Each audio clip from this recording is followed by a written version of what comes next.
So you should play Maya if you want to play an Alpha Strike Elite Army that has a really cool background, but also they got the huge max, yo.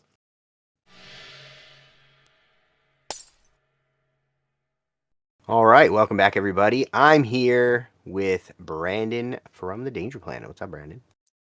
Whoa, it's me. So they say that imitation is the highest form of flattery, and I'm really concerned here that this is going to go right to your head and just make you think. So I will say I agree with you in almost all circumstances. The only way I would not agree is if you tried to, like, if you, Jeff, tried to do tier lists. Oh, okay. That's probably the only time I would be like so mad. Well, that's perfect then. I don't have to worry about inflating your ego because we're here to do a tier list. Oh my gosh, I am so flattered, and I mean, I must be the greatest content creator known to man. Damn it! For Got you me. to haha. You got me. So I was What trying are we gonna do? What are we gonna do a tier list about? Yeah, so we're gonna talk some Mythic Americas, and I was trying to figure out a good way. Well, the whole backstory here, I was trying to figure out a good way to do like faction overviews to talk about some of the strengths and weaknesses and how some of the models work. And actually, the Mythicos guys have been doing a series on their podcast where they like review a specific list. So they'll take 1,000-point list, they'll go over it, they'll talk about what it does well, how it plays, all that kind of stuff. So what I want to do is just kind of talk more broadly about the factions here, and I thought that a tier list would be a good sort of structure for having that conversation. Yeah, I always think that that's a good structure for this conversation. That's why I do it so often. Yeah. So standard kind of disclaimer here. We're doing a tier list. We're gonna rank all of the units. Today we're gonna be talking about the Maya because that's a faction that you like. But just for the viewers out there, you know, what we're gonna rank these units out, and you know, obviously these are our opinions. These are mostly gonna be Brandon's opinions with a little bit of mine inserted because I played a little bit of Maya. But you know, you might disagree, and if you do, get down in the comments. But the purpose of a tier list is really just to facilitate the conversation and provide some structure here, and to give a kind of rough overview. So don't freak out too much if you know your own tier list would disagree with ours. That's kind of the point, is to start a conversation.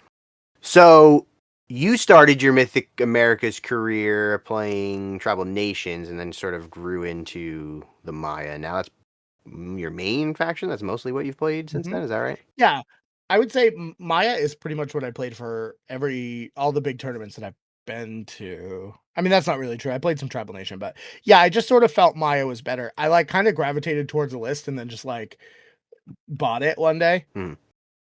Yeah. Nice. Because I proxied it and I thought this was pretty cool and the playstyle was really good, so that I just made it happen. Yeah.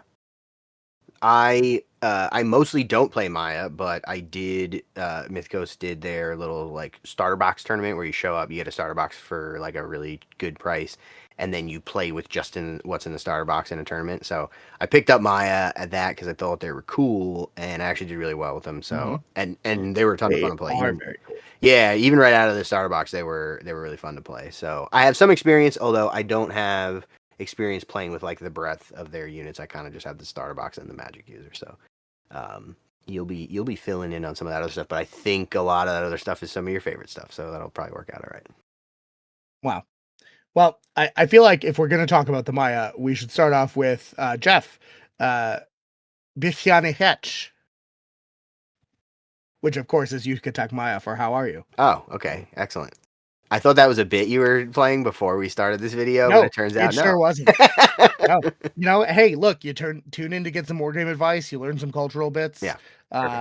And I have fun Maya facts that I'll be popping throughout the conversation. I won't do that. I actually have some Maya art on the wall right behind my monitors. I'm looking at them right now that I bought while I was in Guatemala, so it's pretty cool. Wow. I have some Maya. I'm actually filming live on location at one of the pyramids in the Yucatan Peninsula. Nice. I'm just lost in the Amazon rainforest. So. Oh, hey, maybe we can meet up. I also theoretically am in the rainforest. Cool. Yeah. You know, it's weird. The internet here is pretty good. I don't know quite a bit. Yeah, it's crazy, and the acoustics and microphone. All right, Halach Uinik Warlords. Yeah. So you're gonna need one of these guys in your list because as of right now, they're the only choice for a general. So S tier baby.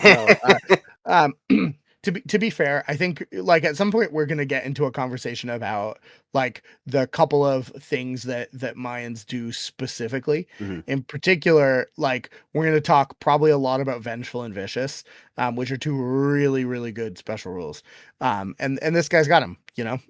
He comes with a bodyguard of the Almahanab nobles, which are like the elite noble unit.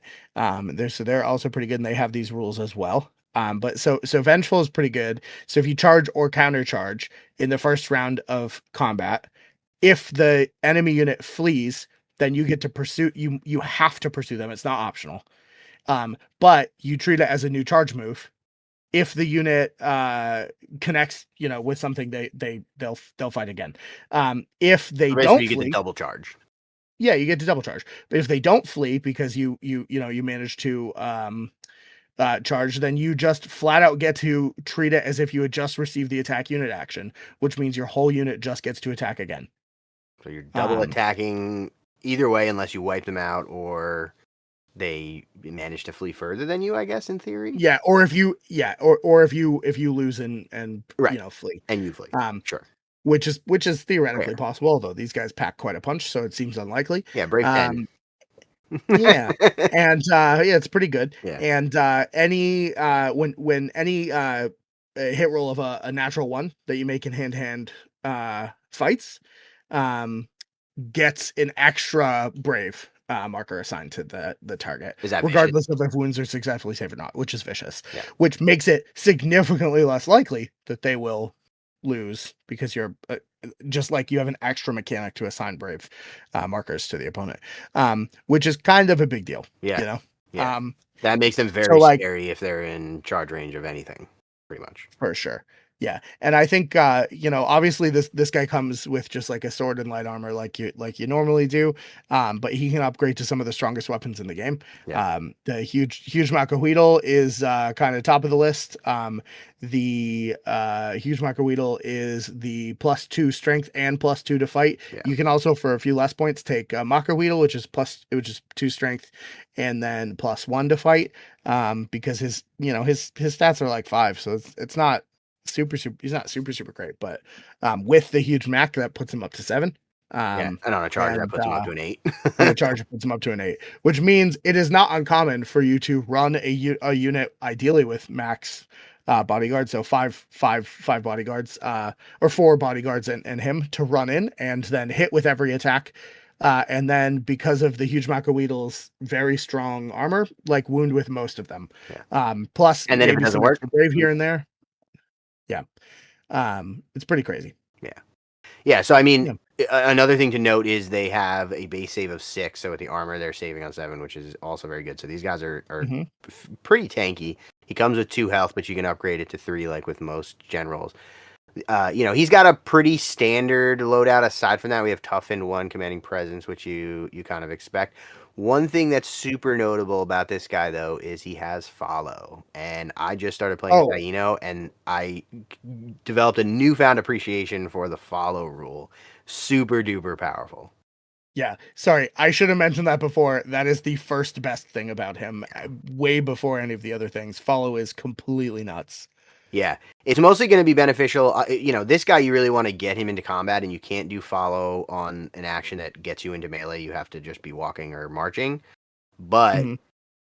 basically, it just lets you pick another 3 units, and they get to do the same march or walk. So Yeah. this really lets you get a whole bunch of super, super dangerous units that we're about to talk about, and just fling them up the board and put them in your opponent's face, which is super scary.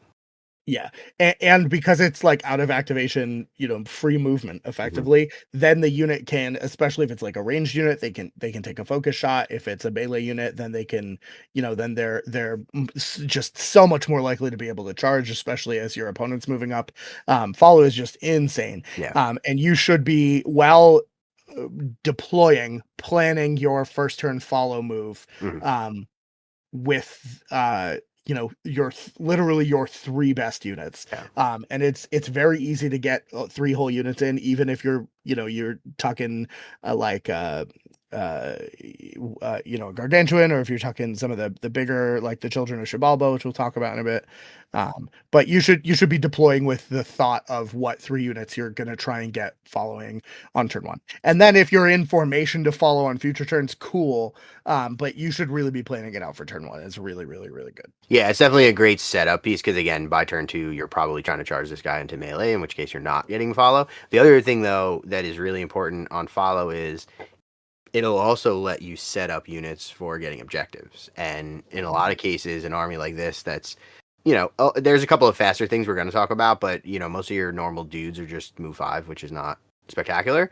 But with a follow move in there, that lets you set up for something like build altars on turn 1. That lets you set up for, a whole bunch of different objectives or potentially secondary objectives that your opponent might not see coming, which is really, really powerful. Although, again, Yeah, buddy. with a lot of things in this army, you're probably just trying to beat face because it's kind of what they're good at. So, Yeah. Do you think there's a good reason to take Max or Spear? So these guys have a ton of weapon options. They come with swords. You can get huge Max, you can get spears, and you can get Max. Spears are free. That just gives you the option to throw, but they're a little bit less accurate than a sword is. The Max, like you mentioned, are +1 accuracy, +2 strength. Huge Max are +2 accuracy, +2 strength. A Mac is 1 point per mini, and a huge Mac is 2 points per mini. Is there any reason to not just take the huge Max? No, I mean, this is probably you're like out of all of your units that have a bunch of Elmehanob nobles in them, this is probably like your least important to get physically in combat because of the penalties associated with losing your warlord, or rather, not even the penalties, but just the things that your warlord and specifically characters that have commanding presence allow you to do.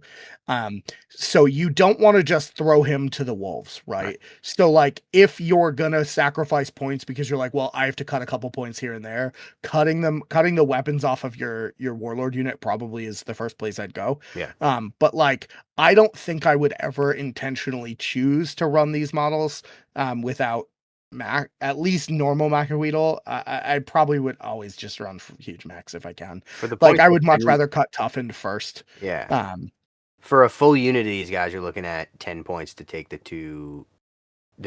huge Max. That seems like unless you're on the razor's edge and you need to take something out to like fit a whole other unit in the list, it's probably not worth not taking. And like you're looking like for the models themselves cost 20 points a piece. So like if you're gonna run the extra 2 guys, like I'd cut a 4th guy, I think, before I'd cut I'd cut a 4th bodyguard before I'd cut Macaweedles off of the models. Yeah.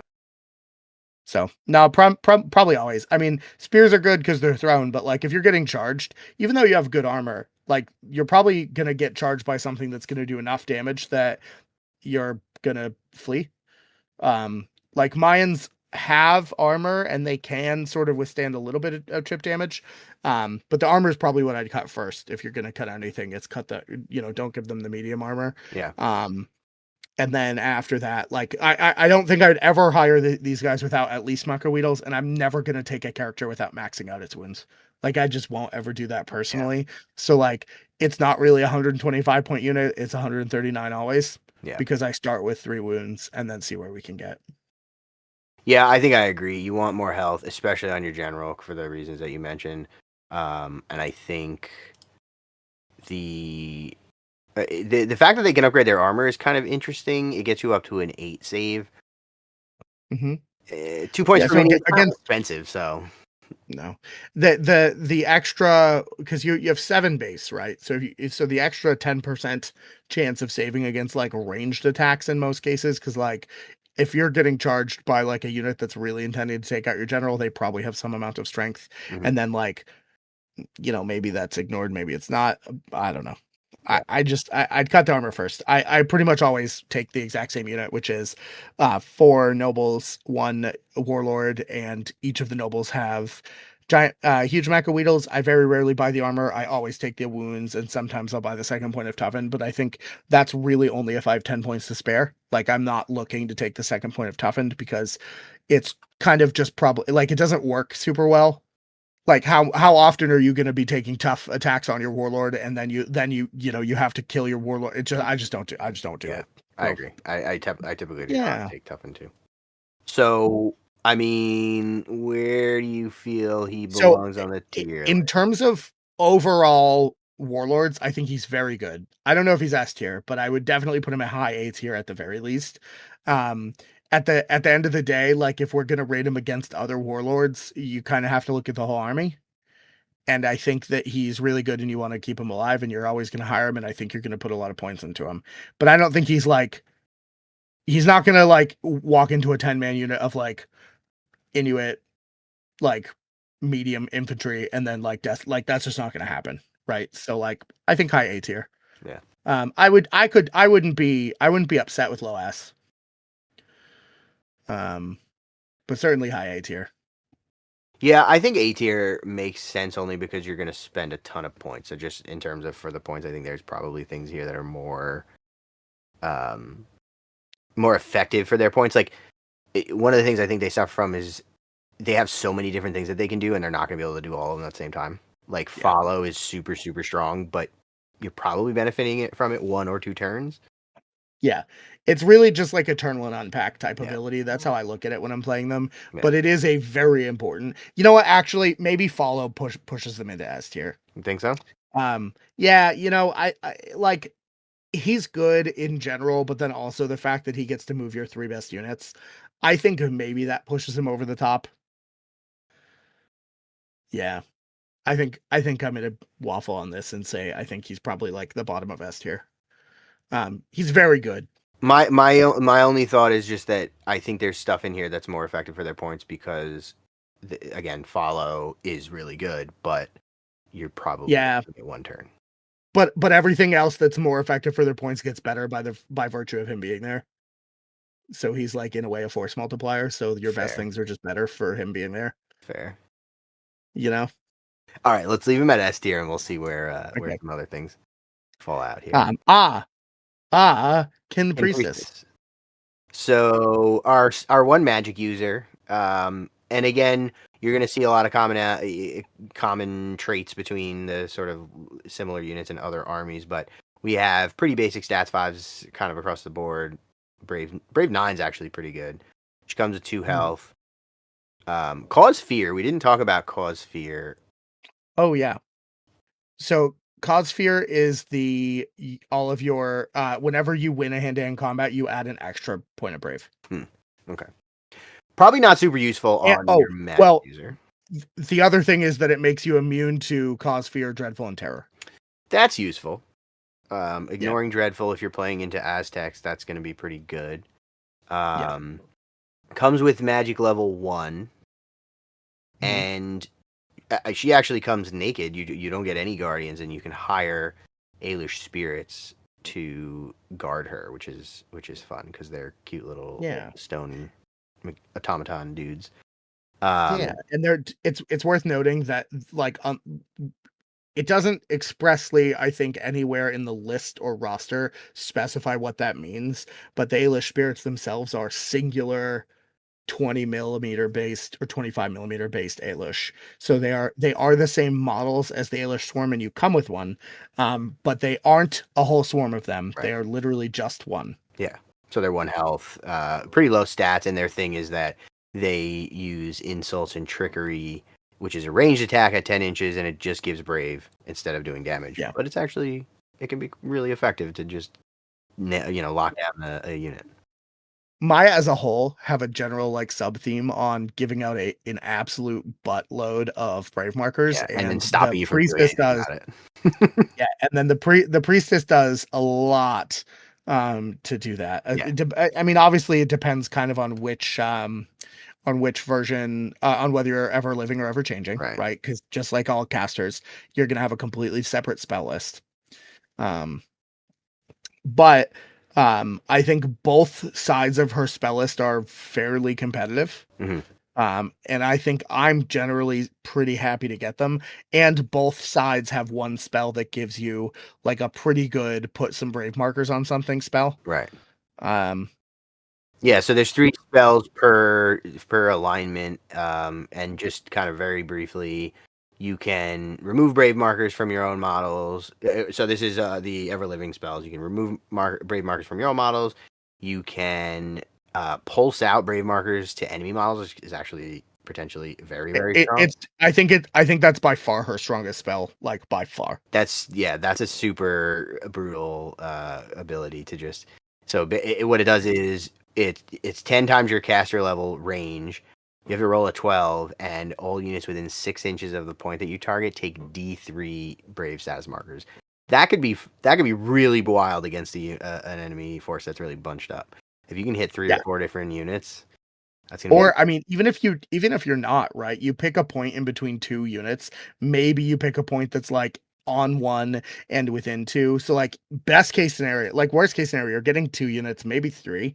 And in certain circumstances, the like you can just put out 9 brave markers with a single spell, and then before your opponent activates on turn 1. Yeah. And then and just absolutely cripple low brave units. Yeah. Like it's crazy how powerful the Fury of the Ailish is. And then it literally just puts your opponent in a position where they're spending their whole first 2 turns trying to recover from that, and they're not. For sure, yeah. In the last time we traveled down, well, I went to the Mythicos HQ. We played in a tournament, and I won against Tribal Nations on turn 1. Because I cast this spell. Yeah. Last spell on Ever Living is give an affected unit +2 to their save. And you can potentially do that to multiple units based on your Just caster saying, level. save 10 Halachunic Warlord. That's super strong, and you already have a bunch of really strong saves, so that could potentially be pretty wild, especially for the unit that's like in the fray and really getting beat up. Ever changing, we have give a free move action, always really useful, especially with stuff that's not super fast. We have a magic missile, D3 shoot actions. That one's not give a free move action to friendly models. That's target an enemy unit and make them take a move action controlled by the caster. Oh, I didn't catch that. Yes, an enemy unit. Okay, that's even better. So you can move your opponent out of position. Yeah, you sure can. Really good. Next one is magic missile. So it's D3 shoot hits at strength 1 and gives brave status markers, which is pretty good. There are definitely stronger magic missiles D3 brave markers. But the brave markers is the thing, because usually the magic spells that do damage don't do brave. And then the last one is assign a unit brave status marker per caster level, and they take a brave test. So if you're magic level 2 or 3, you're just giving 2 or 3 brave status markers out, and then they have to take a brave test and potentially flee. That can be really brutal, especially if you've already stacked some. It sure can on a target. Pretty wild. And so between the fact that the Ailish spirits that she comes with, if you buy, or that you can buy for her, give out brave. She has a way to give out a good amount of brave, regardless of which way that she is playing in. Yeah. And you also, you can just give her dread. That's just the thing, that she can just take dread for 10 points. What is dread? Not dreadful. No, not dreadful. What is dread? Dread is the when people are targeting her. Oh no, dreadful. No, sorry, dreadful. To be fair, it says dread in the roster. It does. I think that's a typo. Dreadful. It's just dreadful. Okay. Yeah. I was like, what is dread? That's not a thing. Yeah. -1 to hit her and her in the boyos, you know? Yeah, so I mean, I think her spells are spectacular, especially the ever-changing spells, but the ever-living spells are... I'm sorry, other way around. Especially the ever-living spells, but the ever-changing spells are also good. Really, seem really good. My only thing with her... her strongest spell is ever-living, and her second strongest spell is ever-changing, and I love when they have it that way. So, like, there is actually, like, some good stuff to do one way or another. Right. My only thing with her is you want to try to keep... I mean, the way I would probably try to run her is to keep her away from the fray, like with any magic user, because you don't want them to be targeted. She's got a bunch of tech that can kind of make her a little bit harder to kill. So I almost feel like if you're going to give her any Ailish bodyguards, they're only 10 inches on their thrown weapons, so you're kind of wasting... Unless you're just casting 2 spells every time you activate her, you're kind of wasting your points by having them there, unless they're also up in the fray throwing insults and trickery. Unless you're just using them as extra health, I'm not really sure I would want to pay for them. I think I'd probably keep her naked and spend the points to upgrade her magic level. Yeah, this is another spot where when I've hired an Akin priestess, I usually will just see how many points I have left over at the end, and then just if I have like 20 or 30 points, just buy 2 or 3 Aelish spirits for her. Yeah. You definitely pinned it correct. I think she wants her spells are all very like every single spell she has is 30 or 20-inch range, except for the one that targets a friendly model unit to buff their armor save, which gives Right. them which is a 10-inch range. So she has the range. She does not do well in melee in any sense. She has a dagger.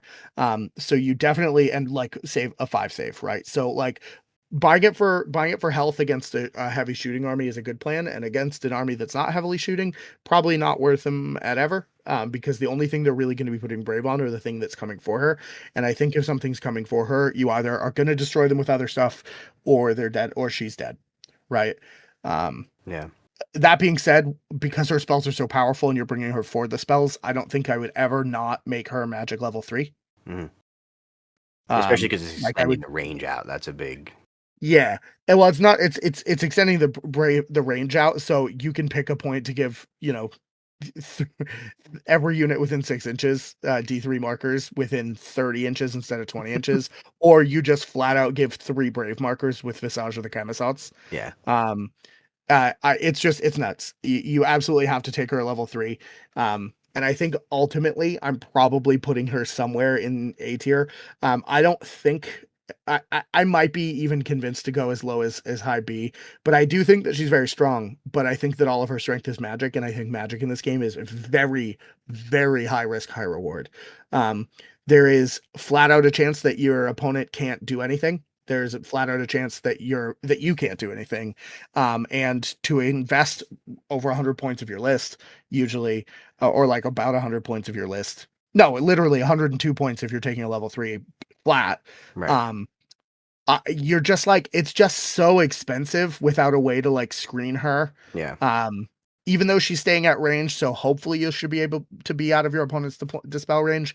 As you get closer, there's nothing you can do, and then it's just a flat game of can I roll better and above a certain value, Right. and sometimes the answer is no, and Yeah. then you And have your 100-point unit do nothing. right. And the fact that you can only try every spell once means that if you really need to get one of those spells off and you fail, you just fail. That's There's, it. you got to wait till Yeah. next turn to do it again.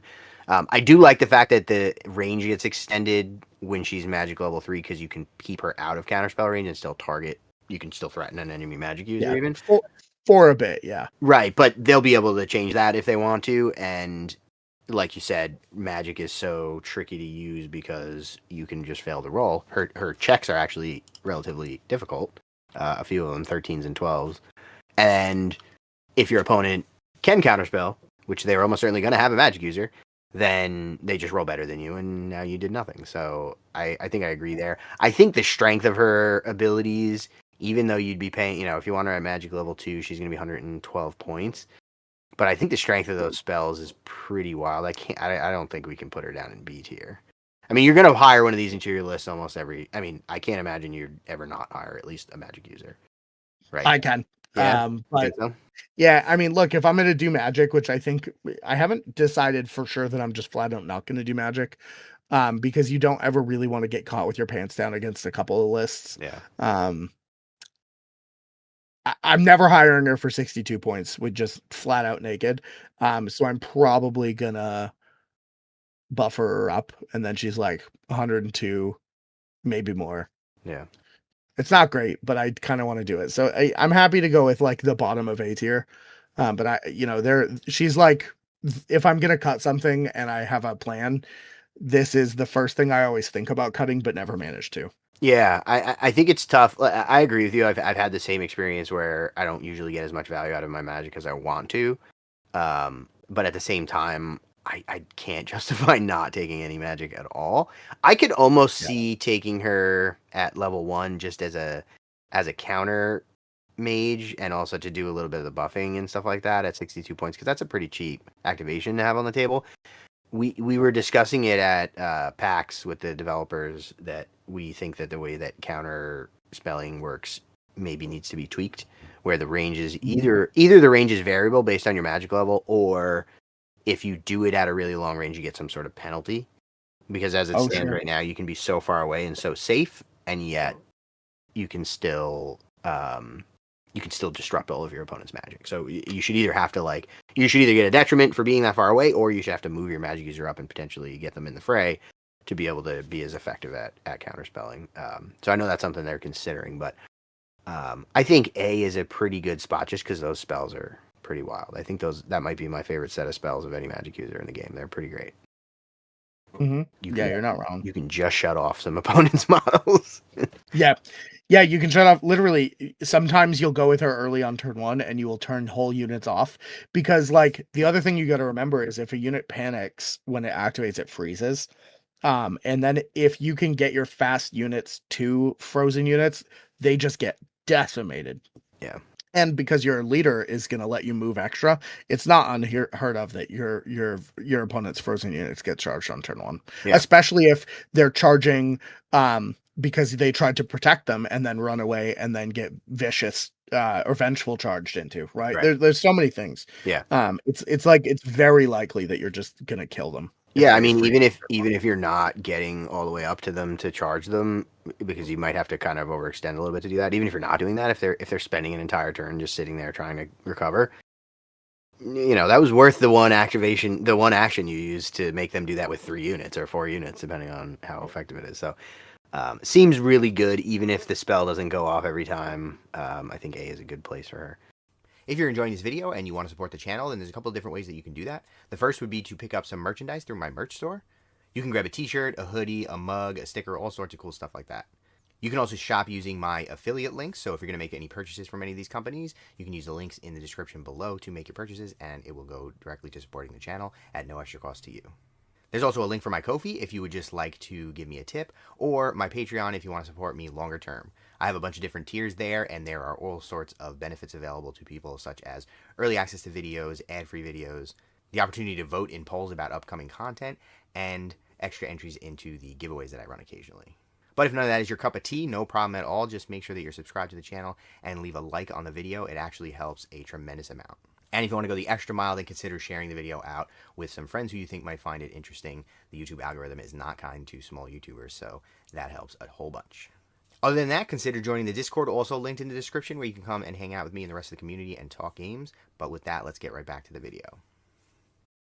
Next up, we have the Almianab Nobles. I know these are your boys. Almianab Nobles are absolutely my favorite unit in the entire game.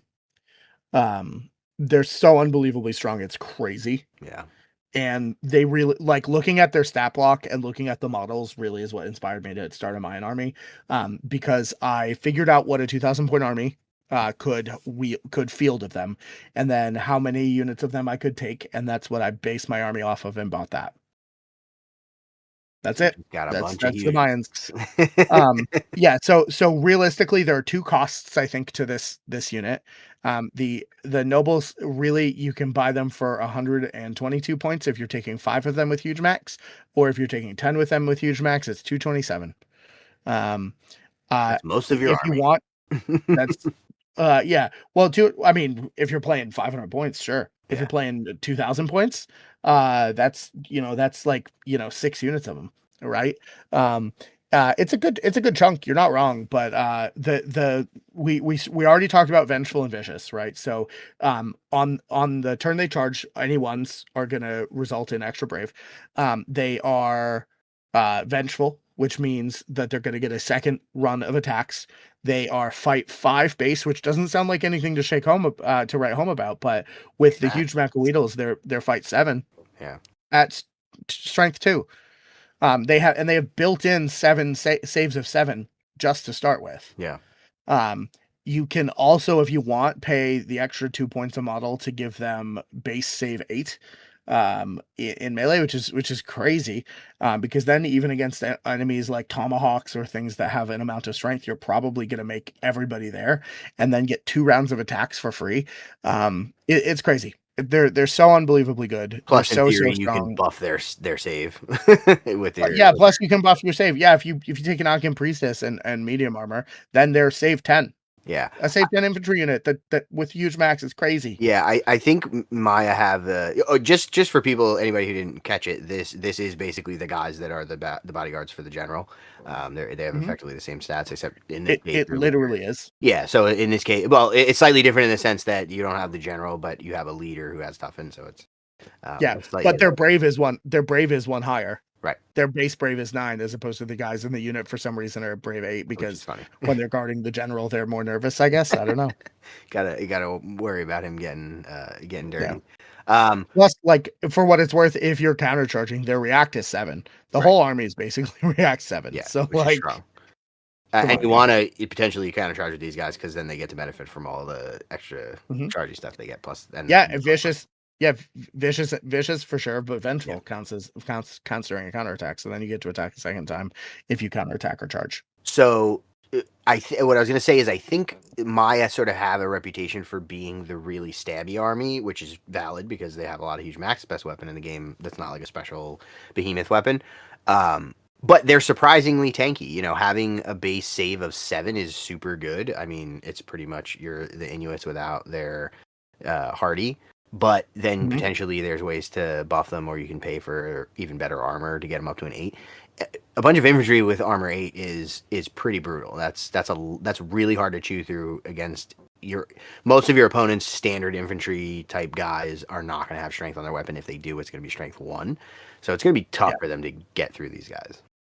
Mhm. And like I've played my main test partner plays Inuit, so like I've had them charge into a unit of Inuit spearmen, and I've wiped whole units before. Yeah. It's it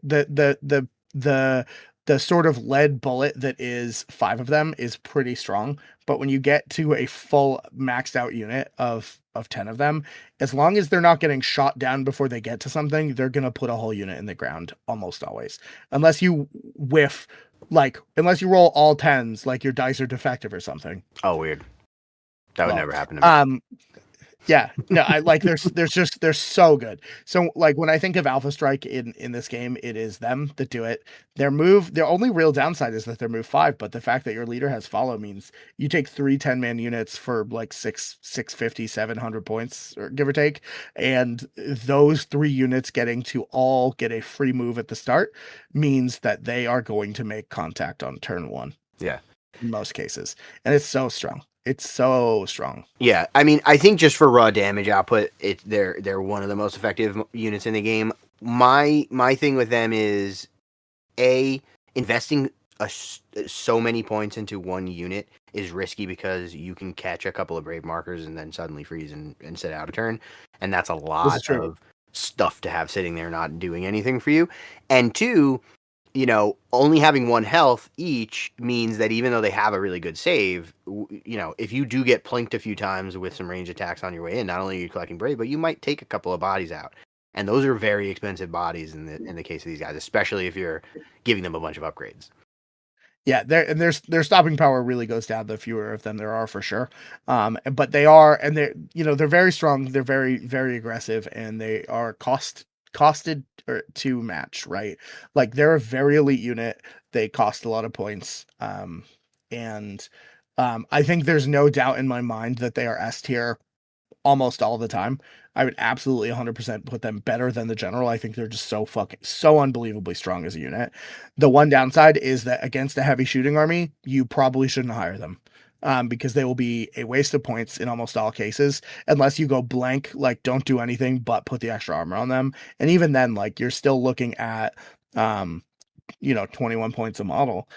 Which if you're going for like massive, like body count or MS or like I guess MSU in a way, but multiple cheap units. This is not the way to go. Yeah. Um, Well, and, but and I I think think that the way that there's a few mechanics in this game that reward having more activations. One is that you get better activation control because you're rolling more dice, so you have more choices of when to activate what models, and also because the brave markers are going to lock down the whole unit. So if you have 2 units of 5 of these guys, I have to hit both of them to get brave markers on them. Whereas if you have 1 unit of 10, I can just stack the brave markers on that 1 unit, which Mhm. makes them very risky, especially in big groups. I tend to run my guys at bare minimum. There's a few exceptions, but I tend to run my guys at the Yeah. lowest unit count that I can because it's less Yeah.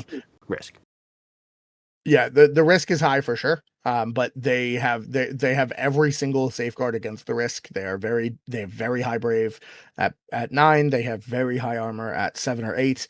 And they really only need to get like, I mean, even if you get half the unit right to the final destination to deliver, like 10 attacks that are likely going to hit, you know, 8 of the 10, give or take, because you're rolling eights.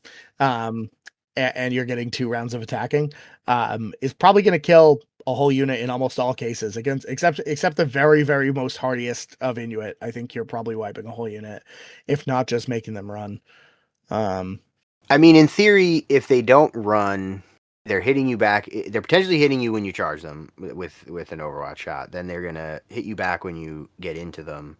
And even if you win the melee, you're probably taking quite a bit of it. I'm trying to remember the game that we played, and I remember the way that I turned the tide was that I was able to do enough plink damage to them that even though you did a lot of damage to the things you hit, there Yeah, wasn't enough of these guys on the table to threaten everything. So I was able to it was do no, enough no. plink damage that it Yeah, you did enough blink damage so that, but when my units got in, it didn't matter because it wasn't your hummingbird warriors. What are the Aztec archers called? Eagles. Eagle. Yeah, the eagle warriors. Yeah, you shot my units down. That's how I died. Hmm. So for that specific reason, that's why I would be hesitant to put these guys in S tier because for the amount of points that you're spending, I don't know if they need to be all the way up there because they have such a weakness against shooting. Yeah, I mean, that is a fair point. I think that I disagree. You I still think think that they go in they're S? really strong. I still think that they go in S. I think they have one weakness, but that one weakness is also I'll point out basically the weakness of every single unit in the game. Shooting is very strong in this game, and I don't think that there's a better unit to fare melee wise against. Um, I don't think there's a better melee unit that exists in the game that just can ignore that, right? I think all of the units in the game really suffer from being shot down before Yeah, they get no, there. I agree with that. Melee. I mean, range is always going to be the counter to melee, sure. But Hmm. my thing with Yeah. them is that they're so expensive, and if you do buff them out to get all these crazy high stats, again, if you put them in the right place, they're going to absolutely wreck shop. I mean, they're probably the strongest melee hitters in the entire game, but because they're vulnerable in that way, it means that you can lock down such a huge chunk of points by just plinking them a couple of times. Um, if you still think they belong in S tier, we can go with it. I'm just playing devil's advocate. No, yeah, I mean, I think that this is a weakness of everything, but I think that they withstand that problem better than anything in the game because their stats are so high comparatively, Yeah. right? Okay. Cool.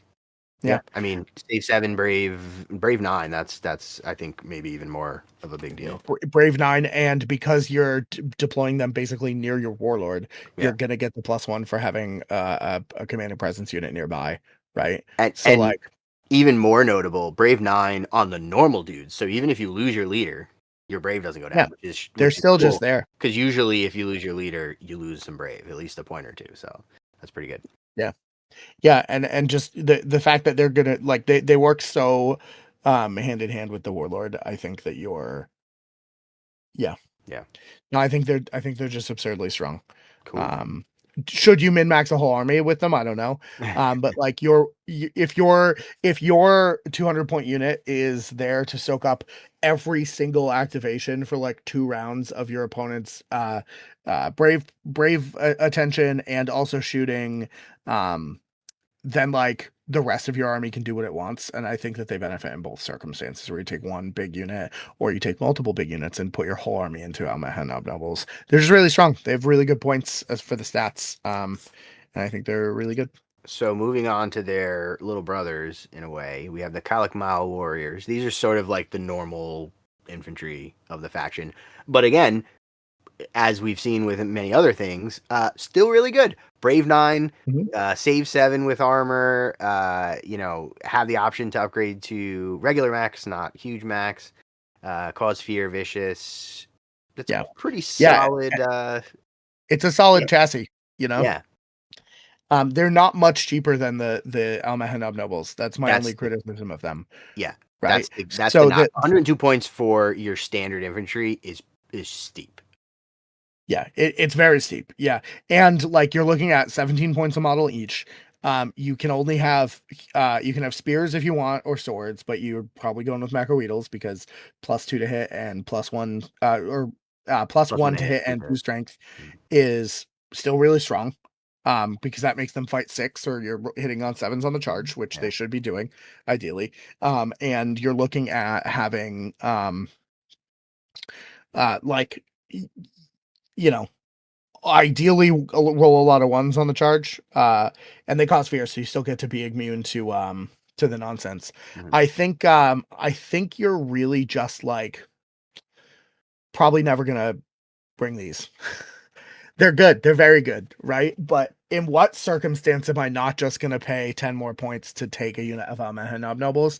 And that circumstance is because I own Kalakmal warriors and don't own Right. Almahanab nobles, and I think there's no other circumstance. Yeah, I mean, so just to break it down, you get Vengeful, which is huge for the It's huge. It's Nobles. literally it literally doubles the amount of damage they can do. Right, So it in is most as though circumstances. you are in many Yeah. circumstances getting a full unit a second time for free. Plus, you're getting one more brave on your normal guys. So if you lose your leader, aside from Yeah, that, I they're think very that's kind of a similar. wash though.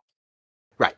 Yeah. Aside from that, they're very similar. The big thing is you can pay to upgrade their armor and you can pay to give them huge max. I think Vengeful is giant, but also I think the fact that you can get them the huge max, it does add to the points differential, but it's worth it because +2 to hit is just then you're charging and hitting on eights. That's golden.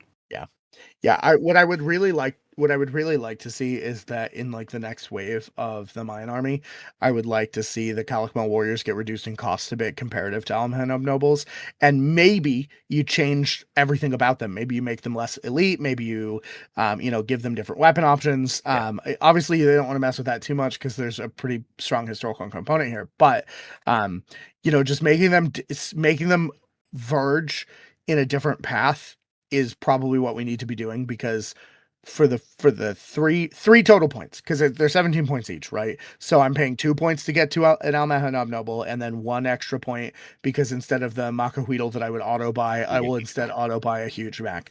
I will never buy them Yeah. ever because Almahanab nobles are just too so strong compared to I could see a point. I think it would need some tweaking and rebalancing for sure, but I could see a point where you might want to take these guys with spears because there's a little bit of a lack of thrown and range weapons on everything in this army, with the exception of the dedicated ranged models.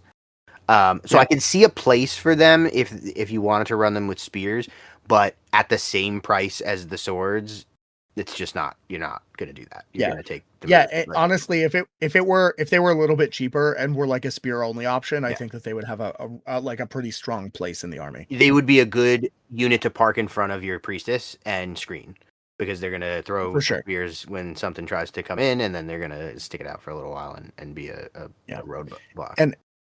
And like against the I want to say against the right army, I feel like having cause fear on your like core infantry is really strong because it means you just ignore dreadful and terror. Right. But like who else has cause fear? It's the Almahanab Yeah. nobles. I think in another army, these guys would be a really interesting choice for 102 points. I I think think when so. you can hire the hobnobles for an extra couple of points, it's not worth it. Yeah. So like what I want to say is like if we put down the Hamnab nobles in A tier, in S tier, I honestly vengeful alone, but I want to put these guys in like if the nobles didn't exist, I would say these guys might be in like A tier, but because the nobles exist, I probably need to put them in D. I just can't justify it. Maybe C, because but they I think definitely C don't makes sense. belong there. I think I C don't makes think they sense. belong there. Well, again, They're really good. the way I'm looking at this is it's a tier list. It's an internal tier list. It's not like compare Yeah, these to every other army. It's compare these to the rest of the army, and because of that, yeah, these guys have to get. yeah. Yeah, for sure, 100% C. Yeah, I would definitely not put them any higher than that. yeah. I think they need some tweaks and some balance. Like I don't think 102 points is silly. for what they do. I think they're really good, Yeah. but like you said, you just can't Yeah, justify it it. just They're it just just the doesn't worst. it just doesn't make sense within the context of the army list for sure. Um, and let's talk to call archers, I you know? think this is Tikal. my favorite unit in this army, for a few reasons. Mm, But why don't you tell me okay. about the Tikal archers? I don't think you ran Well, any when you played. again, I didn't run any. I haven't bought any yet. But you know, archers that ignore dreadful and terror, pretty strong in certain circumstances. They are vicious, so in the event that they get into melee, that will be relevant. Although I don't really, strictly speaking, think that that's relevant in any way. I mean, they come with Um, swords, and like the Eagle Warriors come with sure, swords, and it helps occasionally. It's not like you wouldn't want to pay for that, but it's pretty yeah. cool to have. They're Brave 9 again, which I think is really good on Yeah. like a backline auxiliary fighter. And they have bows if you want them, but I think the spice here is that for 2 points a model, putting them at 99, putting them at 18 points a model, um, plus a little bit extra. I think you're looking at Atlatls always, because they're so unbelievably strong. They're the Atlatls only are range just unit in the game that gives you +1 to hit, and they still are 10 or 20 range, just like bows are or slings. and they're +2 strength. It's wild. They seem extremely good. I think Yeah, Atlatls are just a really interesting and cool weapon from a historical perspective. So I'm inclined to like them, but also yeah. that's a wild like the Eagle Warriors with slings are one of my favorite units in Aztecs because they get to Mhm. basically get Well, double slings number of slings shots. are, like, legitimately, historically, the most insane weapon technology that existed in the, like, medieval and earlier age. Yeah, Like, there's a reason we have the parable of David and Goliath, right. although it's not for the reason everybody talks about. In fact, Malcolm Gladwell wrote an amazing book about it, strong recommend. Pitch shout out to you, Malcolm. Keep on keeping on. But like David and Goliath isn't an underdog story, and it never was. Everybody who had any idea about slings, or anybody involved in like a medieval or earlier historical context with slings, knew the stopping power. Right. Slings are nuts. They're so unbelievably powerful. We could talk slings. I'm not a historical wargamer, but we could talk slings for You can go watch videos online right now of people in their backyards using slings, and you will immediately know how dangerous they are yeah. because In they fact, actually, if you want to know some real like crazy deets about it, I think Malcolm Gladwell did a TED talk on the book that he wrote called David and Goliath, where he talks about the like what slings are and how insane they are. right, Because they've in the proper context, they have the stopping power of like a high caliber like you know magnum handgun at like point blank range from like hundreds of feet away. It's nuts. It's insane. Slings are so unbelievably strong. right. Adlatls, on the other So hand, also very cool. right, And you can hire them here if you have some to call archers. exactly. So slings are awesome. I love the Eagle Warriors, but these seem like they're also on that level. The higher accuracy and higher strength Yeah, is strength 2 ranged weapon. really yeah. I mean, Strength 2 ranged weapon. most ranged units in this game, we've mentioned a few times that range is really strong in this game. Most ranged units in this game are really there to just slow your opponent down and Yeah. hit them with brave markers. Plink a guy, put a brave. Put a Call it a brave. day. That's the thing. You're gonna pass your save, but I'm gonna give you a brave, and that's what I wanted. These Uh-huh. guys you go hunting with. These guys are like, I'm gonna Oh take yeah. some stuff out because strength 2 on a Yeah. ranged attack at 20 inches is brutal. Like I like and it a lot. do I think I don't know. I feel like there's a couple different ways you could utilize these guys. Also, let's not even gloss over the fact that they have just no armor base, but you can get light armor for them if you want, which makes them a little bit better. But I don't think you're really doing that because the Atlatls are absolutely where it's at. But like you can hire min units of 5 like for 97 or for 100 and what 107 points, um like multiple times in an army, Right. and then just have dudes go around and put wounds on units and a brave. Or you can just do a big thing and you do a max unit of 10 with Atlatls, and then like every round you should be like having the entire like the strength of their best melee unit. Yeah. And if that's what you're using them for, holy crap, are they good. So Tikal archers with Atlatls in a mirror match would be a Oh real yeah. problem for their Oh, hum and oh, hum you're nobles. gonna, yeah, the nobles just collapse. They would be very upset to see that. Yeah, yeah. I don't know what Maya does against Maya. Yeah. That's like, oh boy. Yeah, and but like there's so many things that like the Tikal archers might like legitimately be the IR's actual only predator in the entire game. I think they might, because they ignore Dreadful and Terror, and they actually can damage it, and they're like one of the only things in the game. Yeah, right? Well, Or is it, or they did am I still officially. wrong? It's still one up. Well, they did officially change it so that tens always fail. So there now, I think the way to take down the IR is just have a lot of really weak units and get a bunch of hits in, because Oh, okay. eventually you'll Well, roll a never 10. mind. Well, However, what I mean, these guys get him on nines, right? right, Because he's base 11. yeah. Yeah. So these guys Yeah. would still be a better, and you can stay Oh out of his no. bubble, so it's pretty good. Yeah. I think they're pretty strong. I like the Tikal archers. I think there's no way that they're not an A tier unit. They're a little expensive, so I maybe was that just gonna bumps say them. the only reason I wouldn't push to put them in S tier is because you're looking at 107 points for 5 with the Aladdles. That's a lot of points. Yeah. I think yeah, their cost puts them up there. Yeah, I think That's you're their probably limitation. paying for the sword. You're paying for the brave, and those are things you're only rarely gonna need. Yeah. And cause fear and vicious are also like Yeah.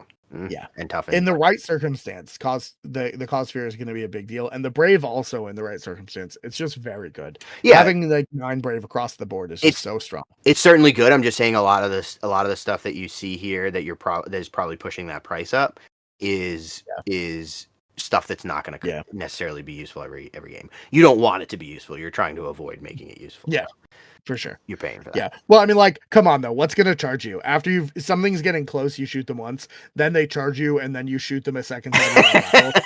Like, what is gonna take 2 rounds of your full to call archer unit two shooting rounds of Atlatls? The Like, only come on. thing I would try to go after them with is I'd be counter battery firing at them. That's it. Like have my Yeah. archers going after them and hoping that I can make you fail a brave check, because otherwise, Yeah. Well, brave 9. So yeah. yeah, yeah, I have to But go again, up. that's not. But the swords. My point here was the swords aren't ever gonna be useful. It's just not gonna happen because you're gonna kill Rarely. them. Yeah. Yeah. So let's talk your boy 3 Ailish in a trench coat. Shout Yeah. out to the Mythicos uh Discord Discord server. server. I knew, I think, getting into this game early that I loved the Ailish. Yeah. They like the big stone Mayan, like, because like it's that enemy from World of Warcraft is probably the thing that comes to mind when you say Ailish more, like the stone guardians that the troll has, because that's what they are. They're like animate carved stone blocky geometrical sculptures, and I love them. They're They're so very cool. adorable. And I painted mine black and then put like crazy glitter shine on them and made them space skies. They're my favorite. I Yeah. love them so much. Very good. Huge fan of the Ailish. And they're a multitudes unit, which adds a couple of weird bits to things. They have 2 wounds, which is low for a multitudes unit. Usually the multitudes unit are going to have 3 because they're like kind of based around 3s, but these guys are kind of weak. They are so fast. They're move 8. And they have Brave 8 too, which isn't bad because I think most of the other multitudes units are like Brave 5. Yeah. And they have insults and trickery just like the ones from the priestess. So they have this sort of same, they can't do damage. So right off the bat, you got to get behind the fact that you're spending 100 points for 3 swarm bases that cannot actually damage things. It is not possible.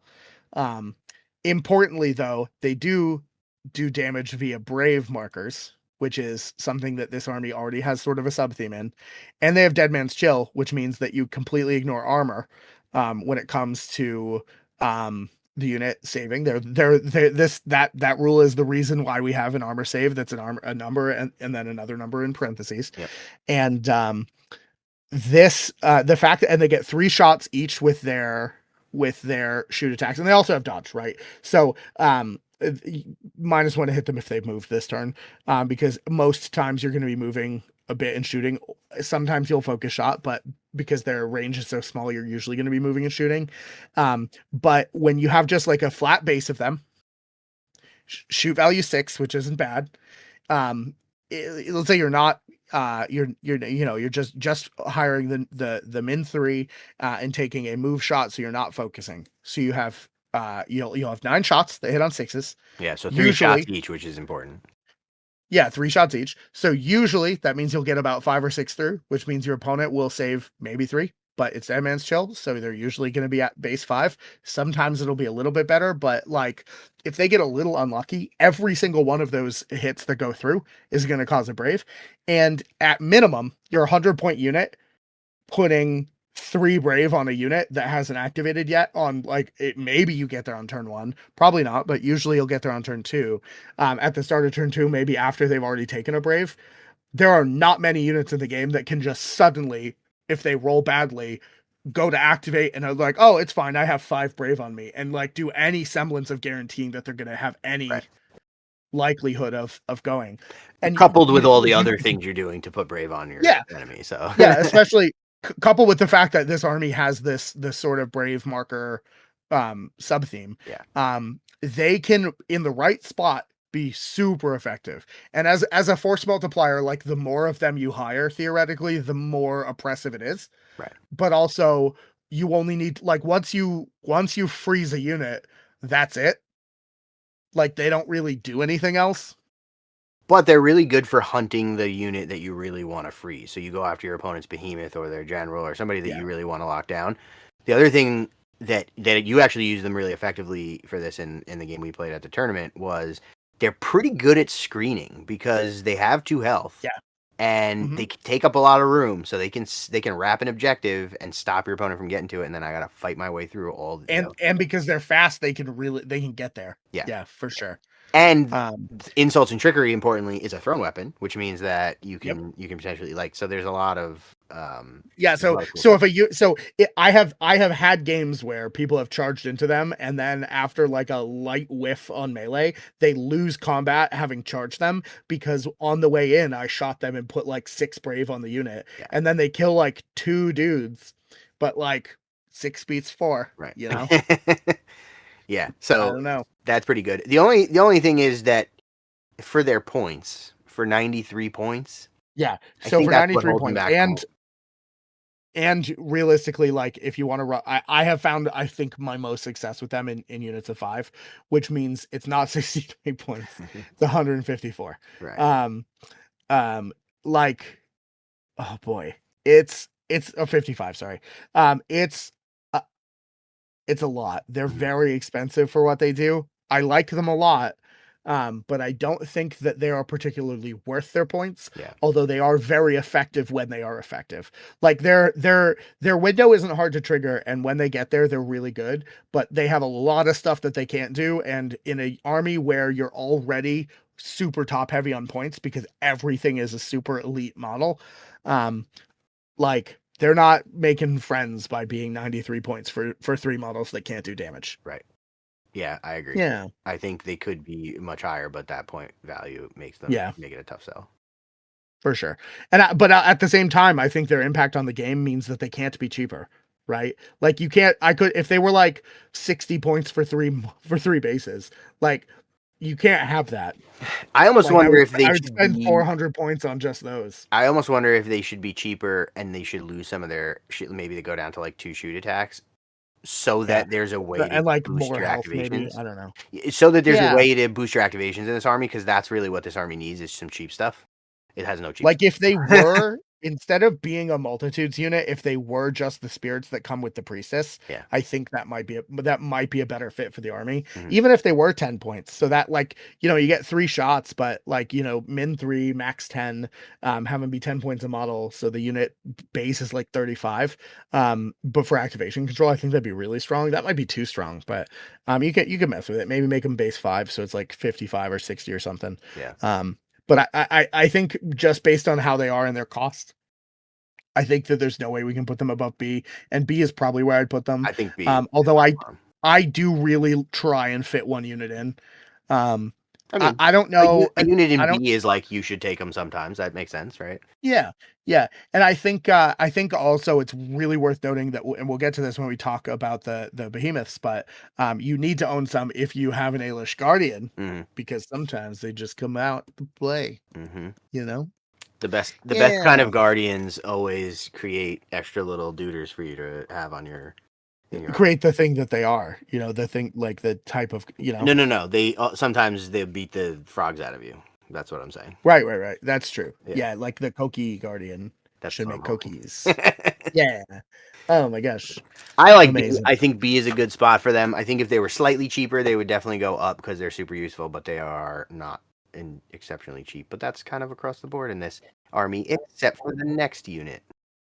I would hold up my Ailish and Guardian, but they're like in another room, buried under a thing in a case, so I'm not gonna do that. This doesn't fit in my case. That's why it's sitting on my desk. Otherwise, it would be It away. makes sense, yeah. So next up we have some Baalam shapeshifters. I And think I these like them guys a are lot. actually a problem, and I think they should be more expensive. This is crazy. So these guys, there's no world based on the current rule set and the current points cost and effect that these aren't an S tier unit. Yeah. And let me walk you through why. Yeah. So firstly, they have um they have some pretty good rules. They have good stats, right? We're still at Brave 9. We're still fives all the way. But the leader has spears for free. You can swap those for daggers if you want. And you can give them armor. Importantly, you can give them Vengeful for 1 point per mini, which is insane. Vengeful, you may have known of Al-Mahanob Noble fame. Yeah. Pretty strong rule. But all of that doesn't functionally matter because that's like not why they're good. They can hit for sure, but you get 5 of them for 60 points, which means that they're by far the cheapest unit in the game, in the faction. Cheapest activation die, and you're Uh, getting 5 of them. and you're getting Not 5 of great. them, and they're you choose which way you start is what we've been told. Although I wouldn't be surprised if later on they come out with no, you have to start in human form, or no, you have to start in panther form. But they're in human form. All the stats are 5, except for their React 7, Brave 9. In Jaguar form, they are Brave 7, which is bad, but they're Move 8. And they have Dodge, and they get double fight attacks, and that fight attack is Strength 1, and their fight stat goes up by 1. But they can't shoot, so they lost their shoot stat. They're 20 points additional if you want, which makes them the first 5 way cheaper, because that should be 100 points. Sorry, 3. You get 3. It's 3 models that you get. So it's actually on par. Oh, that Half makes got sense. that Okay, point yeah, out. it's max of 5. It's 3. Yeah. So it's max of 5, so you can buy 5 if you want. But the fact, and like very clearly the thing that makes them insane, is they're 3 models that move 8 and can shapeshift, and specifically they are beasts that are super fast and can claim objectives. Right, because when you're in Jaguar form, you're faster, but then when you're in human form, you can push buttons.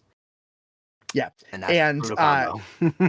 it's not only a brutal combo, but so before assigning their activation die, they can switch, right? Yeah. So it's not just for like the primary objectives that they're insane at, but also a bunch of the secondary objectives, because they're in human form don't count as beasts. They can score points for days. They are so unbelievably good at scoring points. Yeah.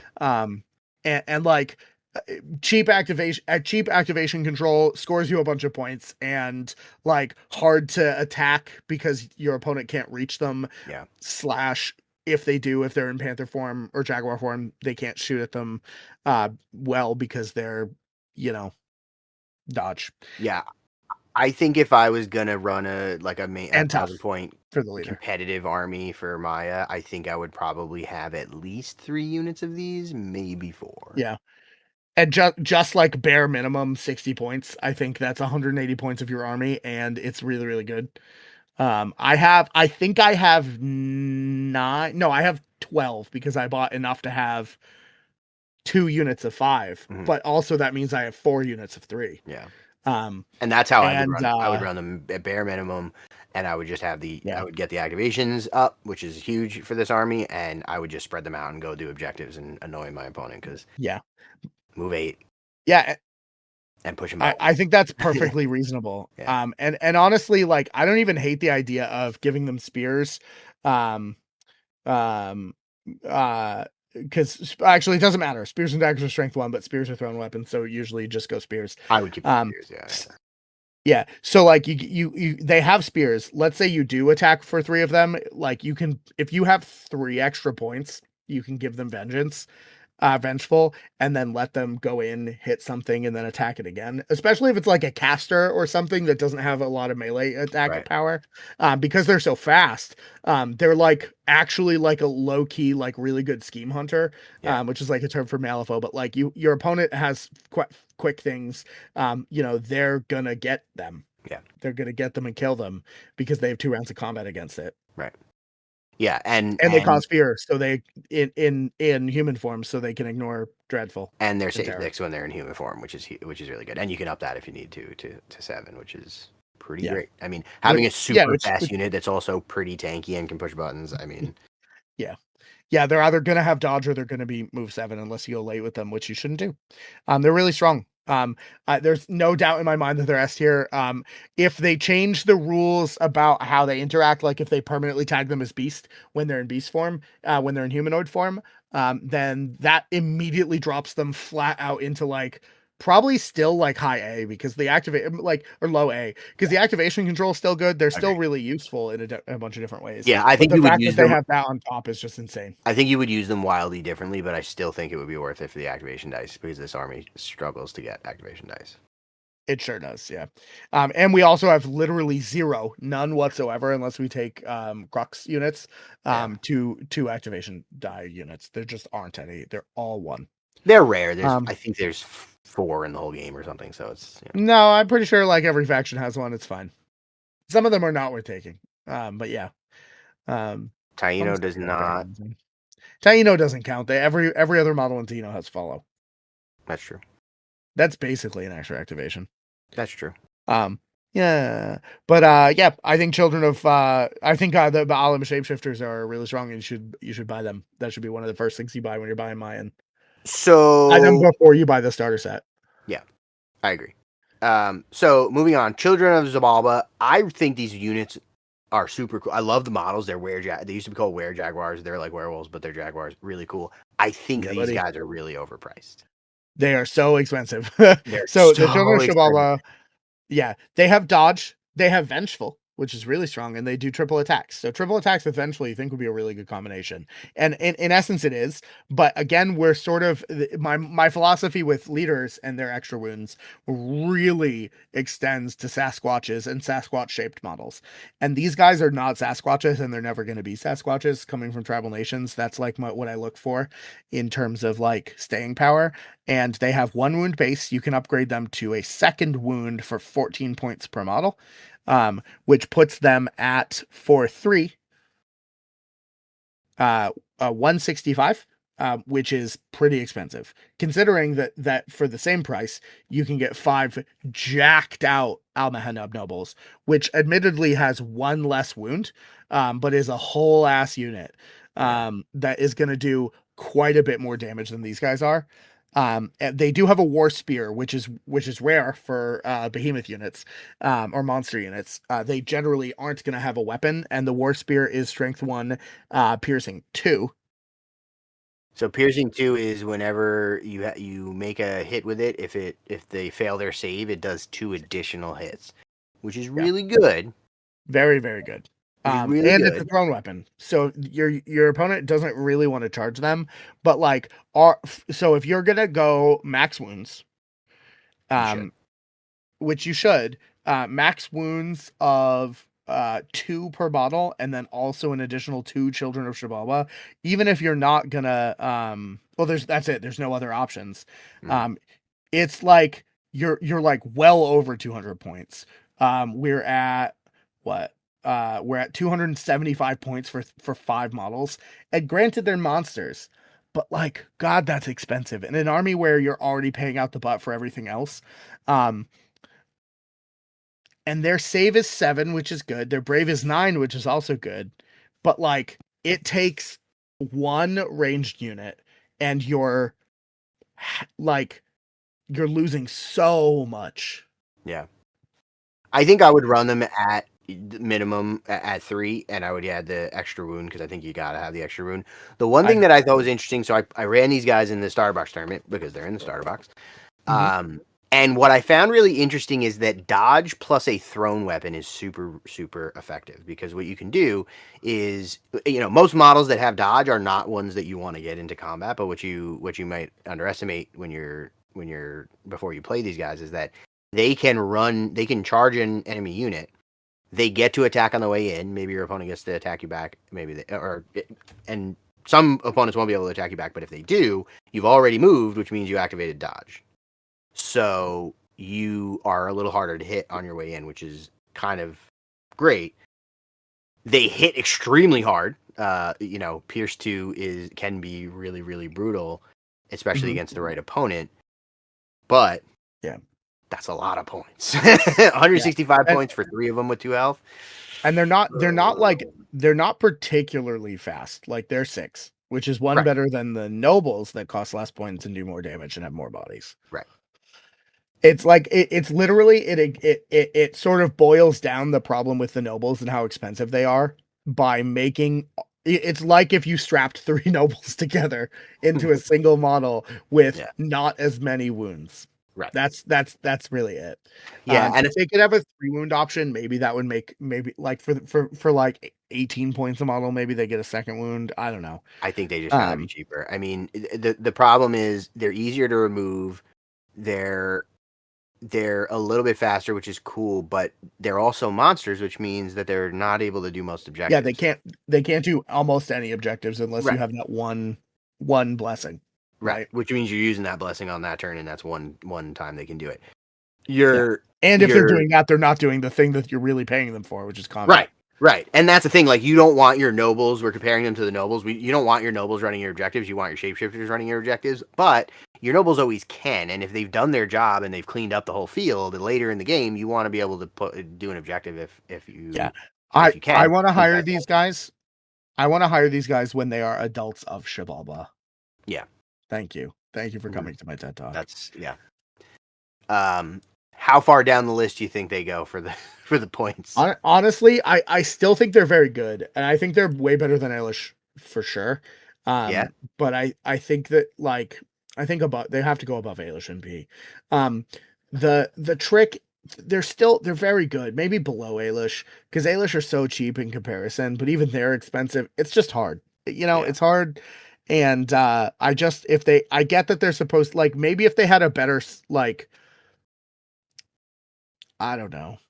Save 8 is good. It's the problem really comes down to the type of unit that they are in the context. Like if this weren't a game where occasionally missing a single armor check means your unit dies, like I would just feel so much better about it. Like if it were a raw math HP thing, like if they had a health total each, I think I'd feel much better about them, right? Even if it were a low health total, but like it's just they can do great things, but they are even more punished by the fact that this is an incredibly elite army where everything's really expensive, and putting more expense into smaller wound counts is not good. It's not the way to go, and it means that sometimes you'll get into combat and be able to just completely obliterate things, but it means most times what's going to happen is they're just going to die before they make their points back. yeah. And again, all of the criticisms I levied at the nobles, I think are doubly true for these guys. Like they're only a little faster, which means you can still avoid them. If your opponent has fast units, they're going to run away and just stay out of melee range. Thrown weapons is nice; they get an extra round of attacks, but they're more fragile and they're more expensive. And you want to health on them. Like, yeah, I think I think these guys should drop a considerable amount of points because I really like them. I think they're a fun unit to play. I think they're one of the more fun units to And play in the if that tournament. means that they get a different niche or like change out loadouts, I think that's fine. You know. Yeah. but I just like the basket. I'm barely comfortable enough with the nobles basket of putting all of my points into it, and I'm not gonna accept a smaller basket for more points. So you think B? Nah, I'm I was like feeling C, but if you want to go top of B, C. I'll put them above the Calicmel Warriors. They're still at least their own niche for sure. Like I'm not ever gonna hire Calicmel Warriors ever. I'm just not. yeah, But like I think the I don't Children of think I'd hire Survival these guys as it stands. should be there. I don't know. So Yeah, you're the expert on tier lists. Is closer to the rank number closer is to the higher. C Yeah, is closer is higher. Okay, higher. so Yeah, we'll put them to the left. It won't let me do it. There we go. yeah. I think that's Then the I think shapeshifters that's need to fine. be against the S because they're the greatest of all time. Oh, for sure. Yeah, absolutely, 100%. Yeah, I completely agree. I also think we'll switch Um, these. yeah. Yeah, that's where it's at. And that's it for for normal sized dudes, or For normal medium or size. normal sized dudes. We got some big boyos, and you know We who got we a got Kamazat. here? The Gamma's out. He's Mr. a Kamazat. Batman. He's gonna He bat is you. a You're gonna Batman. be so batted. He's a Batman. Okay. So right off the bat, my philosophy still sticks. I'm never hiring this model without the third wound ever under any Agreed. circumstances. Yep. Period. This goes doubly for the Aelish Guardian, which we'll talk about in a minute. Mm-hmm. So he's massive, which comes with a million rules about everything, just like it always does with He's every. easy to hit, and he might crush your own guys. That's kind of the gist of it. Yeah. And that's just something that if you're gonna hire one of these, you can. I so far have an Aelish Guardian. I don't own a Camazotz. I've never played Maya with a big boy. Outside of casual games where I've played with the Aelish Guardian a few times. I think one unit activation die gargantuans are bad. I'll preface that being said, this guy has a lot of stuff. He has dreadful, he has dodge, he flies, which is its own special like bucket of stuff. He causes terror.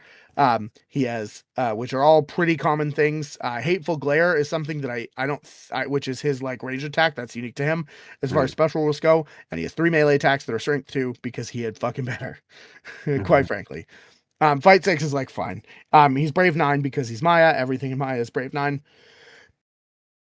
And he has 3 wounds base because he costs 161 points. And I'll die on that hill. His hateful glare is a neat range attack. It sort of is a mix of the Aelish one and like the spells named after him, right? So he gets a single shot. And then if it's successful, it does 1 plus a D3 number of brave markers instead of wounds.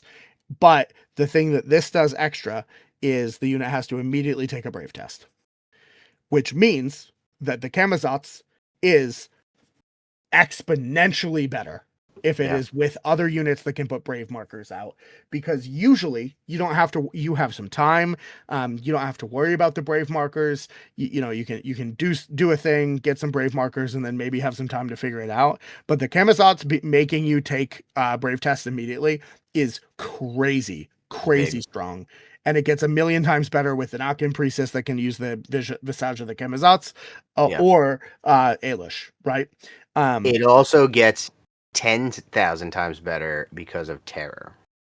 Yeah, right.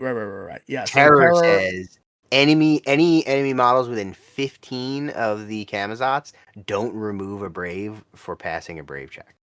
Yeah, which That's is so like good. Well, it's okay. I mean, it means that if you're shooting them and you're not at the max range, you're not going to lose one if they pass. But I think that you can still remove them other ways, right? So it's not that strong. But the primary But way is by passing, right? The incidental yeah, 1 or 2 that you get and you pass the test and you clear it off, you're just keeping those. And then you're yeah. also stacking more on with all these other things. I would say the bigger thing with the fact that the Camazotz moves 8 and is a terror guy is if a fleeing unit ever comes within 5 inches of a unit with terror, the fleeing unit is immediately destroyed. Wild. You just fly over to them and let them run away. And that's it. Which is cool. Granted, you don't want to do that and then put the Camazotz in the way of like a bunch of units that are going to charge it, because it only has 3 wounds and it only has save 8. Yeah, you can kill it for sure.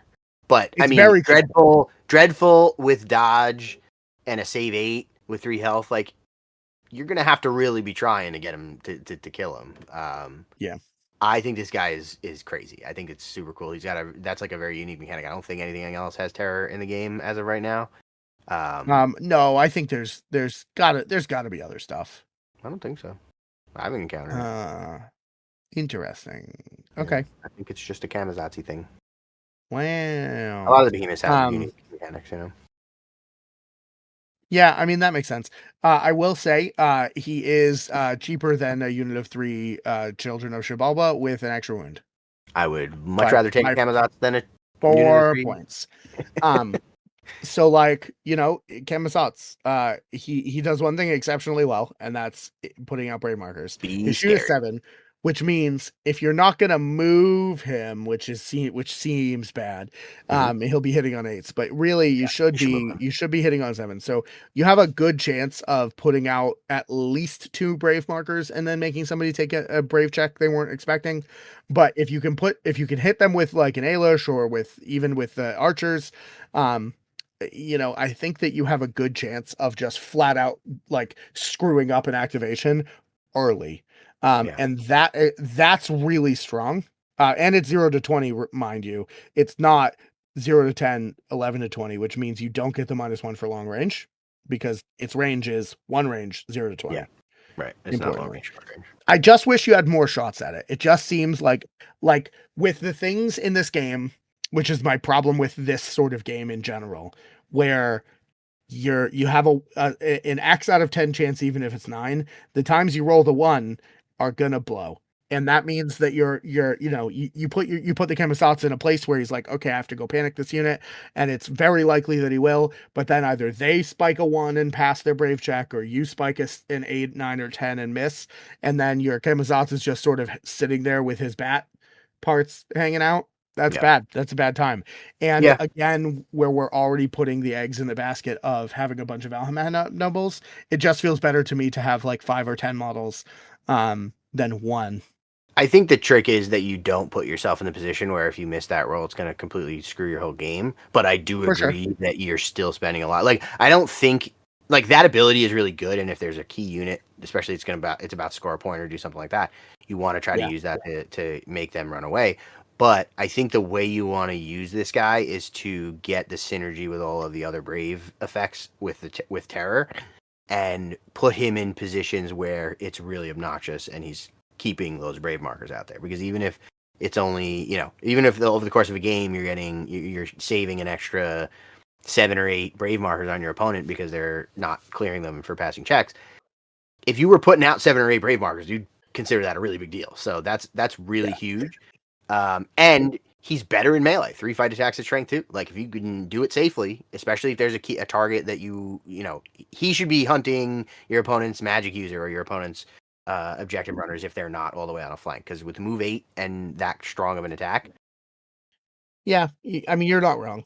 I will say though, the move 8 is sort of hampered by the fact that he's on a big crazy pie yeah, plate, and his moving 8 in one direction means that his butt is like 4 inches back the other direction, which means it makes him easier to charge by things you don't want.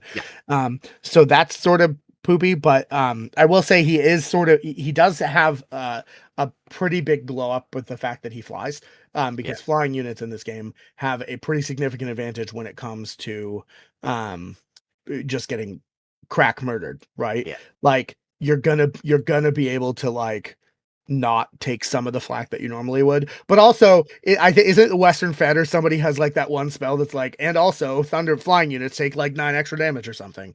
um I think so. Yeah. I can't think of what it is, but there's one there. I know there's like one thunder thing that really just bones flyers. Maybe it's a blessing. I don't remember. There's But also a handful of ranged attacks that can ground units. So like the yeah. the Incas have aliases, I think they are. They're like little snares that they throw, and they'll ground Yeah, you.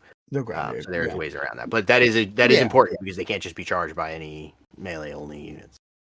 Yeah. So, like you fitting in the sub theme of Kamazatsing, which is like putting a bunch of brave markers on stuff. I Yeah, think that this model does it really really good, and you can play a list that has this just like absurd stopping power, where you just freeze whole units, and if you can selectively and choose to take out the pieces of your opponent's army, and you know what pieces are the important ones, I think it's easy to do, and it's definitely something that there's very little play around error. The problem is that's incredibly difficult and it requires you to know the game very well and to know the pacing and maneuvering of your opponent's army very well, which is not something that I think most people are going to know. So it's a much harder play style, although I think it is possibly one of the strongest and least counterable play styles in the game. And for that reason, I think we should put the Camazotz into low A tier.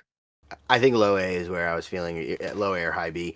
I think the thing is, if your opponent has the tools to counter a Camazotz, they're going to. Then you wasted your 161 They're points. going to do it, and if they're doing it reasonably effectively, that's a lot of points to sink. Yeah. Or if your opponent's playing like an MSU strategy where MSU multiple small units, where there just isn't a good target for his ranged attack, that's also a bad time. But if your opponent is like if you're playing against another Maya army, for instance, and your opponent Maya's pretty has good all of against their Maya. eggs in a basket, yeah, Maya OP versus Maya, please Well, note, but also only in like the mirror.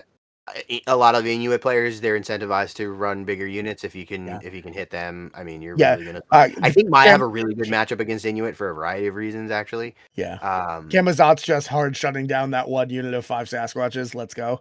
it's Probably not or great. like the giant 10-man unit of spear, Uh, super tanky spear dudes and make them run away. That's yeah, great. yeah, for Um, sure. Yeah. I think the Camazotz can do a lot against the Inuit. Good thing the bats can't fly into the Arctic. Um, so that's that. last but not Um, least, my boy, the Ailish that's your Guardian. boy. So I really like the Ailish Guardian for a number of reasons. Unfortunately, none of them have to do with any of his rules, and I think this is really awful. Now It's just that he's cool, he costs 208 points flat. right? We're not taking him. We're not taking him with less than 6 wounds. That's just not going to happen. He does have some things going for him. That's One, a lot of I wounds. think it's a lot of wounds.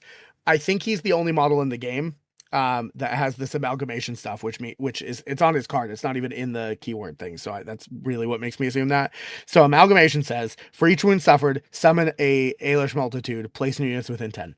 Now what we've been told from Nelson and the guys, I think effectively is you have to add them to existing units up to their maximum first. That is in the So you rulebook. don't just get 5 separate units when he Right. takes 5 wounds. And Otherwise, that would be actually, kind of cracked. I believe if you've Or hired does it, an Ailish multitude, then you have to add to that unit first before you can make a new unit. yeah. Even well, presumably not if they're not within 10, but No. I asked, and it ignores the range in that case. It's only if it's a new unit that has to be within 10. Otherwise, the way the summoning rule works is you have to add to existing yeah. units first. Yeah. I can't imagine that that's the case, and if it is, then this guy's even worse. But I asked Eric. He told me okay. that because the behemoth Yeah. for that I just held up has a very similar thing. Yeah. Summon is like summon X, in this case summon Ailish multitude, is called out in the special rules, which says add one model of X to a friendly existing unit of X on the battlefield. If no friendly unit exists, place a new unit, and assign it on alert die for that turn. Um, um, And this but specifically says place new units within 10, so it ignores the range if you're yeah, adding to yeah. an unit. Yeah, fair enough. And it does D3 plus 3 fight attacks at strength 1, so it's fight 7. It has potentially 6 attacks, but also potentially 4. At strength 1's not bad. It's brave 9 because it's Maya. It comes 5 wounds base, but you're never going to hire this at less than 6 because you have to have as many wounds as you can. And like its save is really strong. Its save starts out as 10 if you're 6 wounds because its save is the same stat as its 4 plus its wounds remaining. That being said, there are a few ways to heal things with blessings, but I don't think that any of them heal behemoths. I think they all heal monsters, beasts, and man size. So correct me if I'm wrong, get in the comments. So I don't know that you can heal him at all, but really, really importantly, even though he does good punch, he's pretty slow. He's move 5. The thing that stops me from wanting to hire this model ever is the last special rule that I haven't mentioned, which is trophy. If he's killed, the opponent immediately is awarded an MVP, which cannot exceed the max for the scenario. But what that always basically means is my big stompy boy, whose whole goal in life is to take wounds and drop more Ailish, and tank things is now a liability by doing the thing that he is designed to do, and I hate that. He punches real good. He punched real good. He's not particularly fast. 208 points is a lot of money. That's a lot of dough that we could be spending on Alhaman Up Nobles. The thing I don't like about this is that for the points you're paying for him, I don't know what role he does exceptionally well in this army. Because while D3+3 fight attacks is pretty good, there are other things in this army quite a bit cheaper that are more consistently going to put out significantly more damage than that. So really, the only thing he's doing especially well is tar pitting. He's got a lot of health. Is tar pitting, and by tar pitting, he's giving your opponent a victory point. Right. So if you do it too much, he's going to give your opponent a victory point. And with the change to saving always failing on a 10, it means that if your opponent can just get a bunch of really weak stuff into him, make you roll a bunch of checks, now you're failing saves, and now your save is getting lower. So the more damage you take, the faster you're taking more damage. I feel like it's super duper risky. And I wouldn't want to put him in a position where, like, I guess what you do with him is make him go fight the chaff on the flanks, because he's definitely going to beat him. And then if he takes some damage, great, you get some extra bodies, and then you keep him alive. I don't know. I feel like that's a real edge case thing for the amount of points you're going to spend on him. So many points. It's so many points. And like, that's almost 2 units of nobles. Yeah. Like if they rip trophy off of him, even if they make him like 5, 10, 20 more points, he probably jumps a tier or 2, because I think I'm gonna put him in D. If you want to suspend D and put him in C, I'll hear that as an argument. But like, I've played this guy a number of times, and every single time my opponent has just flat out gotten a victory point that they weren't going to get, because he's really easy to kill. Because like every single wound, he also gets easier to kill. So your big tanky tar pit guy, who gets easier to kill the more you kill him, rewards you for killing him. Don't do this, please. Please change. And again, I just don't even see model. Like, I'm not fundamentally opposed to that mechanic. I just don't really see the thing he would be doing when he's doing it. Like, the upside is almost non-existent compared to some of the other stuff that you have. Like, what is the thing you want him to be doing? He's not fighting exceptionally well for his points. He's tar pitting okay, but you have other tankier models that are going to, not tankier, but other models with similar health counts with a save that's going to be more consistent and not award your opponent with VPs. So I'm not sure I see the like use case where the risk is worth it, right? Because there is a theoretical world where you run him up, you do whatever you want to do with him, and then once he takes a couple of wounds, you back him off so that he's safe. But what was he doing in the meantime that was worth his points? If you do that, now you have a 200 and something point model that's standing in your backfield not doing anything. I don't see it an upside either way. I think the answer really just needs to be like, trophy needs to go for sure. That like can't be a thing. But I think what you need to do is like make him easier to kill. Maybe even give him more wounds, but make him easier to kill, make the save lower, and make him do more damage. So he sits there in tar pits, whilst maybe even still getting easier to kill as you kill him, but he sits there and makes your opponent ask a question: am I going to devote resources into killing this model, even though it's going to be a huge tank with little payoff because my opponent's getting a bunch of Alish every time it happens? Or am I going to not do that and just let him run amok through my army? That is really interesting game design, and that is what they've done here. That is sort of the point of it, but the trophy really just says, I'm never going to use it for that intended purpose, and it doesn't do anything else, so why would I ever pay 200 points to hire it? Yeah, I think either taking trophy off the board or making his attack significantly better. I think if his attack was 5 attacks at strength 2 or 3, then it's an interesting question of like, he's worth it to run up there and he can really kill some stuff. But then I need to be very careful depending on what my opponent's doing.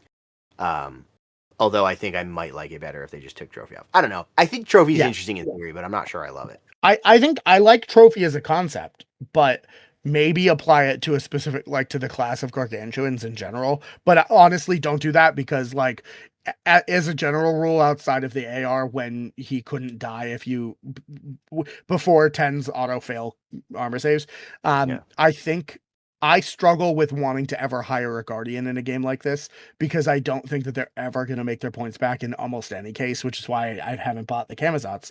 I just think that putting like I'm already very wary about about very high expensive units and not just doing MSU nonsense boys.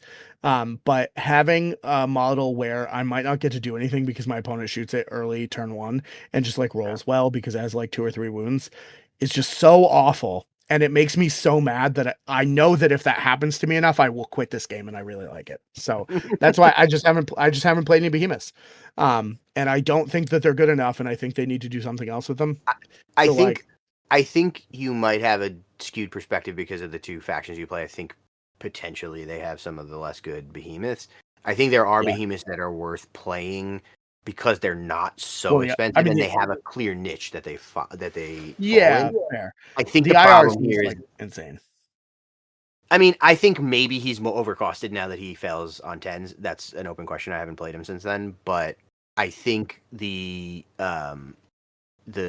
Taino Behemoth is worth his points. I think the Thunderbird is probably worth its points. I think what other behemoths have I faced? I don't think Quetzalcoatl is worth her points. Maybe that's an open question. I haven't actually played her, but I played against her and she didn't seem worth her points. Um, I think some of the new ones are also potentially worth their points, but I agree with you that these guys probably aren't. And again, this faction has a huge problem with things being super expensive, and in many cases, it's there's a good reason for it, and in some cases there's not, and it makes it much harder to justify for an interesting weird mechanic like this when you're already paying so much for all of your other stuff. You're really going to be desperate for slots and for points, and I don't see you ever wanting to put a 200 and something point model in a list like this because you need more bodies and you need more. I mean, you're so isolated in the areas of the board you control with this army as it is, right? If you only have Yeah, 5 units on the board that are a threat, there's only so much of the board that you're covering, and your opponent's going to be able to dance around you if they're good at it. yeah, Dedicating even more points to this guy who's potentially also that liability like that is, yeah. yeah, But it's tough. really, yeah, what the faction needs is like like a really mobile Well, they have the shapeshifters. tanky unit that's good at scoring and can't die ever. Oh, so the N- shapeshifters. Never mind. No, the shapeshifters can die. Um, yeah, I don't know. I don't know what the answer is. Like a big Panther Gargantuan, maybe. But this guy, you got to change this guy. He's not playable. I don't even think I would never, in a serious game where I'm like hoping to win, I would never hire him ever under any circumstances. Yeah, I And think it's a not because he's Kamazats such would a be cool model. a maybe higher for me. I think I would take him in a lot of lists. I think I probably would never take this guy. Can we Um, bump the Camazotz down one to top of B? Top of B, you think so? Sort of I for the actually same want him in B. reason. I think you said A, so I'm good. I'm good with Did that. I? I don't Yeah, know. You were talking me into it, but now that I think about it, like I'm never going to hire either of them really. I do think that they're good, but I think that everything else is better. I think Um, everything above. I think everything in SNA are things that I will take in every list. I yeah, think the stuff in B is gonna vary, and I think C and D I would never hire. So yeah, yeah. That's kind of where I got. I think I'd take the Kamazats just to mess around with it. And being that I haven't played it, it's hard for me to say.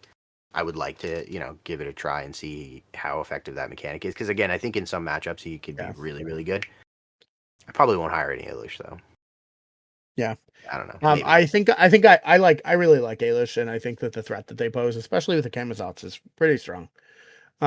It might be worth trying. It would be interesting to try and play a list where I'm just doing the like take a note, take a leader, obviously because you have to take a warlord, take a Mhm. couple of units of archers, and then take just like an absolute buttload of Alish and a Camazotz and just see what hijinks I can get up to. But I think that the answer to that question is I probably won't score anything, and I'll probably have frozen most of my opponent's army most of the game. But then when they score their 1 point, they'll win with it, Yeah.